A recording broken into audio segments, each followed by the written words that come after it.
সম্প্রীতি, ভালোবাসা, সংহতির মাধ্যমে বিশ্বজুড়ে পালিত হচ্ছে পবিত্র ঈদ। আর এই আনন্দঘন পরিবেশেই উত্তর 24 পরগনার আমডাঙ্গার চানখিয়া মোড়ে আয়োজন করা হয় এক বিশেষ সামাজিক অনুষ্ঠানে। শুক্রবার ঈদ উপলক্ষে আয়োজিত এই অনুষ্ঠানে উপস্থিত ছিলেন আমডাঙ্গার বিধায়ক রফিকুর রহমান এবং দমদম ব্যারাকপুর জেলা কিষাণ ক্ষেত মজুর সংগঠনের সভাপতি লুৎফর রহমান সহ একাধিক বিশিষ্ট জনেরা। মূলত এই অনুষ্ঠানের মাধ্যমে এলাকার মানুষের কাছে উন্নয়নের পাঁচালীর বার্তা পৌঁছে দেওয়া এবং ঈদের উপহার সামগ্রী বিতরণ করা হয়। এদিন অনুষ্ঠানকে ঘিরে সাধারণ মানুষের উৎসাহ উদ্দীপনা ছিল চোখে পড়ার মতো। সকাল থেকেই চানখিয়া মোড় এলাকায় ভিড় জমাতে শুরু করেন বহু মানুষ। দলে দলে সাধারণ মানুষ এই সামাজিক অনুষ্ঠানে অংশ নেন এবং ঈদের শুভেচ্ছা বিনিময় করেন। অনুষ্ঠানে উপস্থিত ছিলেন বিশিষ্ট ব্যক্তিরাও। এলাকার মানুষকে তারা ঈদের শুভেচ্ছা জানিয়েছেন এবং সম্প্রীতি ও ঐক্যের বার্তাও দিয়েছেন তারা।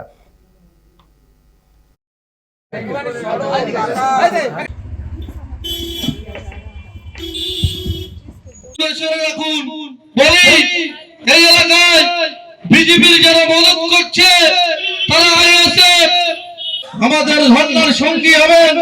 ক্ষেত মজদুর তৃণমূল কংগ্রেসের উদ্যোগে মূলত সম্পূর্ণভাবে তার সভাপতি মানুষের সেবা করার জন্য। ইসলাম বলছে মানুষকে সেবা করো, সব ধর্মই বলছে মানুষকে সেবা করো। স্বামীজি বলেছিল জীবে প্রেম করে যেই জন সেই জন সেবিছে ঈশ্বর, তাই তো? হ্যাঁ, সেবাই পরম ধর্ম। আর বাংলার মাননীয় মুখ্যমন্ত্রী সেবার আন্তর্জাতিক ক্ষেত্রে একটা মূর্ত প্রতীক। তিনি বাংলার জন্য পৃথিবীতে বিখ্যাত হয়েছেন। সে ধরতে এসেছি, আমডাঙ্গার মানুষের কাছে পৌঁছে দিতে এসেছি দিদি 15 বছর কি উন্নয়ন করেছে তার জন্যই, এবং কিছু আমাদের পবিত্র ঈদের কিছু সামগ্রী দুস্থ মানুষ গরিব মানুষের হাতে তুলে দেওয়ার জন্য আমরা মানুষের সাথে আছি। আজকে আমরা প্রায় 600 লোকের হাতে তুলে দেবো। আরেকটা অন্য প্রশ্নে যাচ্ছি, সেটা ঘেয়ে মাথা খারাপ, ঠিক আছে, ওর সব কথা বলে লাভ নেই।